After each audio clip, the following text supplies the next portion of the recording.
नमस्कार विद्यार्थियों। जैसा कि हम साठोत्तर कविता के प्रतिनिधि कवि सुदामा पांडे धूमिल जी का अध्ययन कर रहे हैं और उन्हीं की कविता 20 साल बाद के साथ साथ लोहे का स्वाद कविता का अध्ययन भी आज हम करेंगे। 20 साल बाद कविता में मैंने आपको बताया कि आज़ादी से पूर्व भारतीय जनता को जो राम राज्य, जो खुशहाली के दिन के सपने दिखाए गए थे, आज़ादी के 20 साल बाद कवि ने वस्तु स्थिति को जैसा का तैसा देखा और आज़ादी के प्रति कवि को एक विरक्ति सी या आज़ादी के प्रति कवि का जो मोह था वो भंग हुआ। कवि कह रहे हैं कि जो हालात हैं वो जैसे के तैसे हैं, आखिर इस हालात के प्रति जिम्मेदार कौन है। कवि ने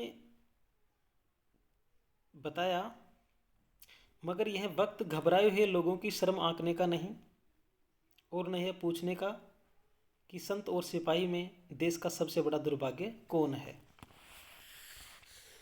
इसी को मद्देनजर रखते हुए कवि कह रहे हैं कि देश की चिंतन धारा को अग्रसर करने वाले बुद्धिजीवी और जागरूक शास्त्र प्रहरी कहीं ना कहीं गफलत में पड़े हैं अथवा अपने दायित्व के प्रति जागरूक नहीं रहे हैं। इसी के परिणाम स्वरूप आज का जो युग परिवेश है वो घबराहट, घुटन और की कर्तव्य विमूढ़ सा दिखाई दे रहा है। विचार और व्यवहार दोनों से ही देश के दुर्भाग्य के कारण बने हुए हैं। आहे वापस लौटकर छूटे हुए जूतों में पैर डालने का वक्त यह नहीं है। 20 साल बाद और इस शरीर में सुनसान गलियों से चोरों की तरह गुजरते हुए अपने आप से सवाल करता हूँ, क्या आज़ादी सिर्फ थके हुए रंगों का नाम है जिन्हें एक पहिया ढोता है, या इसका कोई खास मतलब होता है। और बिना किसी उत्तर के आगे बढ़ जाता हूँ चुपचाप। देखिए,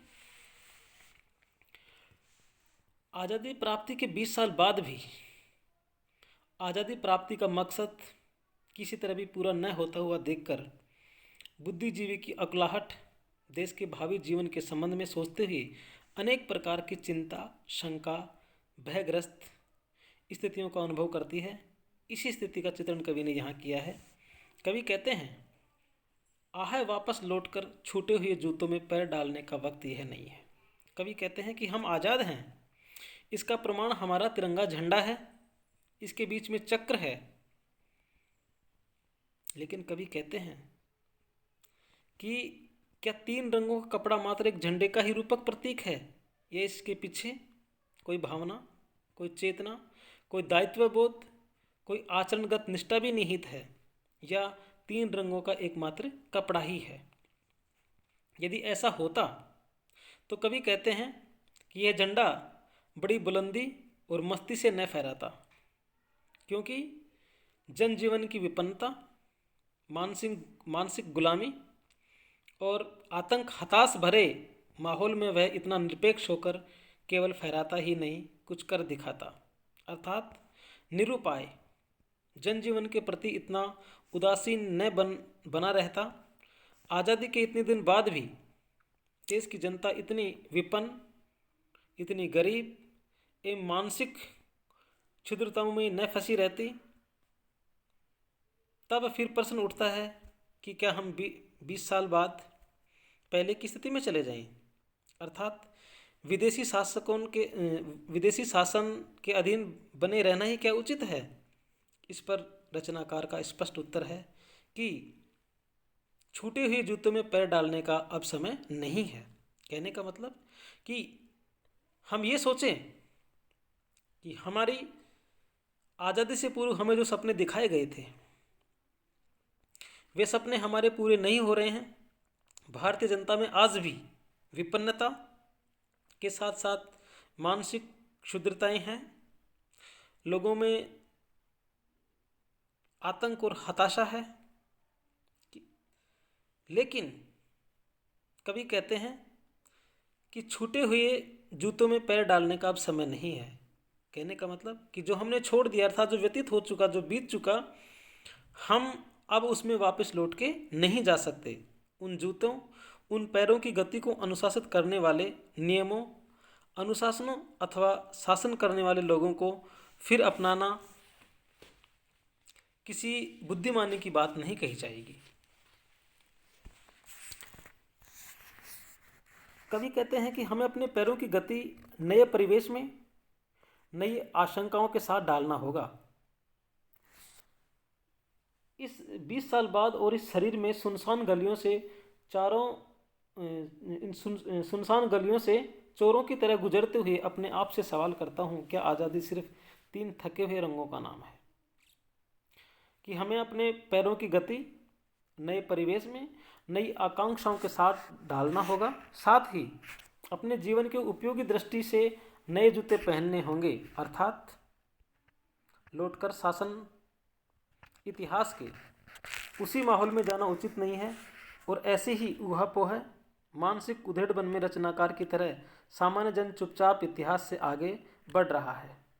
उसके पास कोई उत्तर नहीं बन पड़ रहा है कि क्या यह आज़ादी अथवा आज़ादी के बाद प्राप्त तिरंगा झंडा हमारे जीवन में कोई सार्थक नया अर्थ भर पाया है। अब समय इतना गुजर चुका है कि फिर से लौटकर पुराने अनुशासन के जूतों को पैर में डालकर अपनी गति को अवरुद्ध भी नहीं किया जा सकता है। तो कवि इस कविता में कहते हैं कि क्या आज़ादी सिर्फ थके हुए 3 रंगों का नाम है जिन्हें एक पहिया ढोता है। ये पंक्तियाँ बड़ी सार्थक और मार्मिक व्यंजक तो हैं ही, विचार कविता के चिंतन अभिव्यक्ति की नई धारा के प्रभाव से अवगत कराने में भी समर्थ बन पड़ी हैं। प्रस्तुत जो भाषा है वो लाक्षणिक एवं व्यंजनात्मक है। कवि ने जूतों के माध्यम से, यहाँ जूते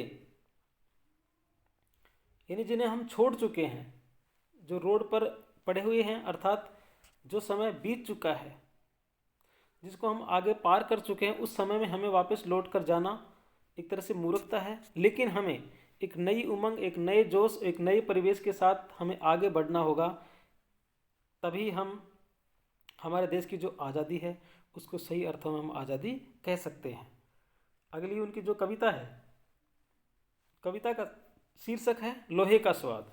अब लोहे का स्वाद जो कविता है, इस कविता में धूमिल जी ने वही प्रतीक रूप में बताया है कि लोहे के स्वाद को आम आदमी की व्यवस्था एवं लाचारी से जोड़ा गया है। वर्तमान काल में जो दुर्दशा है उसे लक्ष्य कर कवि कहते हैं कि शब्द किस तरह कविता बनते हैं। अक्षरों के बीच गिरे हुए आदमी को पढ़ो, क्या तुमने सुना है कि यह लोहे की आवाज़ है या मिट्टी में गिरे हुए खून का रंग। लोहे का स्वाद लोहार से मत पूछो, उस घोड़े से पूछो जिसके मुंह में लगाम है। कविता आपको छोटी जरूर लग रही है, लेकिन कविता का जो भावार्थ है उसे आप देखिए। शब्द किस तरह कविता बनते हैं, अक्षरों के बीच गिरे हुए आदमी को पढ़ो। कवि प्रतीकात्मक रूप में कहते हैं कि शब्द किस तरह जुड़कर कविता बनते हैं, इसे समझने के लिए अक्षरों के बीच गिरे हुए आदमी को देखो। कहने का मतलब अर्थात जो कविता रचने वालों की जो मनोभावनाएं और जो संवेदनाएं हैं, उनको समझने से ही अथवा कवि की भावुकता को देखने से ही उसके बौद्धिक संघर्ष का पता चल पाता है। क्या तुमने सुना है कि यह लोहे की आवाज़ है या मिट्टी में गिरे हुए खून का रंग। इसलिए कविता रचने वालों की मनोदशा एवं बौद्धिक संघर्ष को समझना जरूरी है। कवि हमारे सामने प्रश्न करते हैं, क्या तुमने सुना कि यह लोहे की आवाज़ है या मिट्टी में गिरे हुए खून का रंग। कि क्या तुमने सुना है या तुम्हारी समझ में आया है कि यह लोहे के गिरने की ध्वनि है या मिट्टी में गिरे खून का रंग। अर्थात लोहे की आवाज़ से जो संघर्षण का पता चल जाता है, परंतु उसमें कितनी वेदना या उसमें कितनी वेदना भोगनी पड़ती है, कितना श्रम करना पड़ता है, यह हर कोई नहीं जानता। जैसे कि मिट्टी में गिरे हुए खून का वास्तविक रंग भी हर किसी को दिखाई नहीं देता है। इसके लिए तो तदनुरूप भावनात्मक रहने की जरूरत पड़ती है। लोहे का स्वाद लोहार से मत पूछो, उस घोड़े से पूछो जिसके मुंह में लगाम है। अब देखिए, कवि ने यहाँ अक्षरों के बीच गिरे हुए आदमी को पढ़ो, यही अपने आप में संघर्ष का मूल्य है। वही खून का रंग भी पहचान पाता है, यह संवेदना का विषय है। आगे कवि कह रहे हैं कि लोहे का स्वाद लोहार से मत पूछो, उस घोड़े से पूछो जिसके मुंह में लगाम है। इसमें कवि ने शोषित पीड़ित व्यक्ति की व्यथा, उसकी वेदना के विषय में पूछना सर्वाधिक उचित बताया है।